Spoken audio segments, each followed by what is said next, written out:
اعوذ باللہ من الشیطان الرجیم بسم اللہ الرحمن الرحیم۔ معزز سامعین و ناظرین، اسلامک انفارمیشن کی جانب سے ہم آپ کی خدمت میں حاضر ہیں۔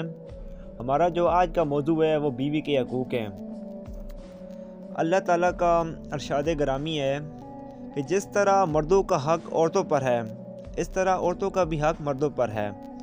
گویا دنیا کو یہ بتایا جا رہا ہے کہ یہ نہ سمجھو کہ بس مردوں کے حقوق عورتوں پر اور شوہروں کے حقوق بیویوں پر ہوتے ہیں، نہیں، بلکہ اسی طرح عورتوں کے بھی حقوق مردوں پر اور بیویوں کے حقوق بھی شوہروں پر ہوتے ہیں۔ عورتیں جانور یا جائیداد نہیں کہ مال موروثہ کی طرح ان پر مردوں کو حق حاصل ہو، اور شوہر کہیں اس بھول میں نہ پڑ جائیں کہ ان کے صرف حقوق ہی حقوق ہیں اور فرض و ذمہ داری کچھ نہیں۔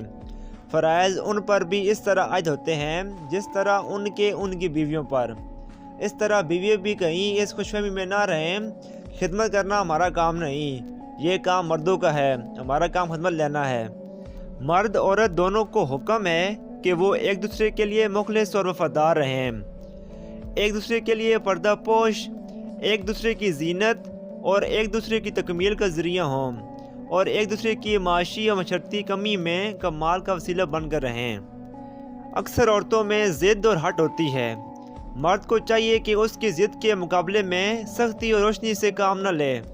رسول اللہ صلی اللہ علیہ وسلم نے ارشاد فرمایا، عورتوں کے ساتھ نیکی کا برتاؤ کرو، ان کی پیدائش ٹیڑھی پسلی سے ہوئی ہے، وہ تیرے لیے کبھی سیدھی نہیں ہو سکتی۔ اگر تو اس سے برتنا چاہے تو اسی حالت میں برت سکتا ہے، اور سیدھا کرنا چاہے گا تو توڑ دے گا، اور توڑنا طلاق دینا ہے۔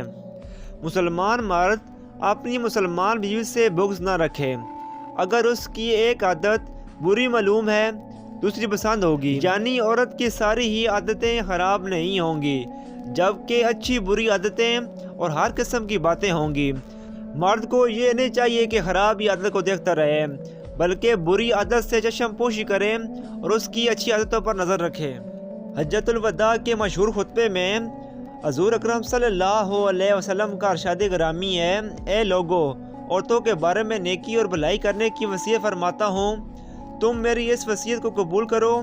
بے شک عورتوں کا تمہارے اوپر حق ہے، تم ان کے پہنانے اور کھلانے میں نیکی اختیار کرو۔ دونوں میں چولی دامن کا ساتھ ہے، وہ اس کے لیے اوڑھنا بچھونا ہے اور وہ اس کے لیے اوڑھنا بچھونا۔ جس طرح لباس جسم کے عیبوں کو چھپاتا ہے، اس کے حسن و خوبی کو ابھارتا ہے، اس طرح شوہر اور بیوی کا اخلاقی کمال یہ ہے کہ ایک دوسرے کی کمزوری کو چھپائیں، اس پر صبر کریں، اور ایک دوسرے کی خوبیوں کو نگاہ میں رکھیں، اور بہتر سے بہتر صورت میں اپنے باہمی تعلقات کو ظاہر کریں۔